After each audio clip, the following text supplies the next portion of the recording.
In Turkey, tens of thousands of protesters have gathered again in the cities of Istanbul and Ankara, calling for the resignation of the Prime Minister Tayyip Erdogan. There's been less violence than yesterday, but police in Ankara again used tear gas to break up the crowds. And our international editor, Lindsay Histam, is in Istanbul tonight. Lindsay.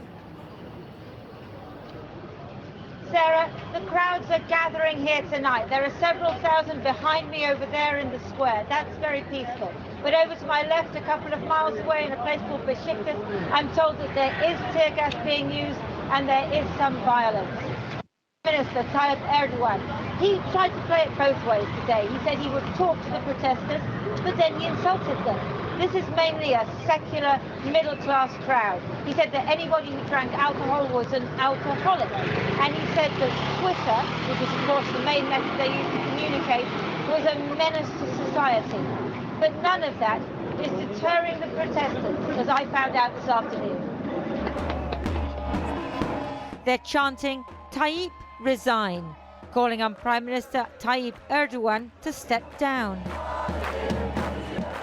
How did it come to this? The initial protest was just against chopping down the trees in Gezi Park and building a shopping mall in their place. The reason is that the current government has started to be very authoritarian, and people are here to support their freedom and their basic rights. They just want to not be oppressed, and they want to live in solidarity and in peace. You're not oppressed. You have a democracy. The majority gets in. How are you oppressed? The democracy has to be fed and nurtured. The police were nowhere to be seen, unlike yesterday and Friday. We were protesting on Friday and the police shoot me like 50 meters away. That's all. And With tear gas? Yes, with gas bomb here. No sign of those who yesterday were overturning cars and battling the police. Today, the wreckage was just a photo op. Some of the people I've been speaking to say they're going to camp out here. They're going to stay until their demands are met. But it's not clear how many will have the stomach for that, nor whether the government will tolerate it. They've withdrawn the police for now. It's completely peaceful, but that might not last. Prime Minister Erdogan has to choose whether to try to mollify this largely middle-class, secular, well-educated crowd, or take them on. If today there will be a voting today, I'm sure he won't be elected today. But he has many supporters still. He says he can get 1 million on the street. Where are they? Well, today they were busy listening to the Prime Minister haranguing the demonstrators on television. They have been removing paving stones and breaking the windows of local stores. Is this democracy?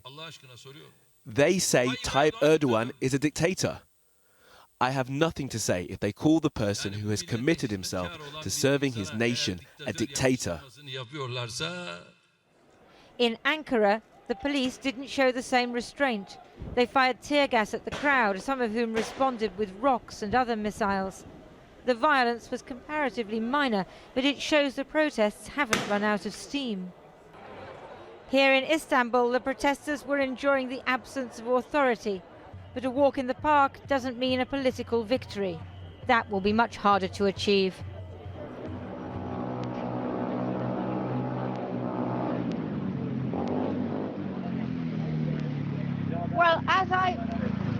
As I've been standing here, there have been dozens of people going past, and all of them greet us and they say, "Where are you from?" And when I say we're British television, then they cheer and they clap and they thank us. And the reason for that is because the people feel that Turkish television has not been covering this.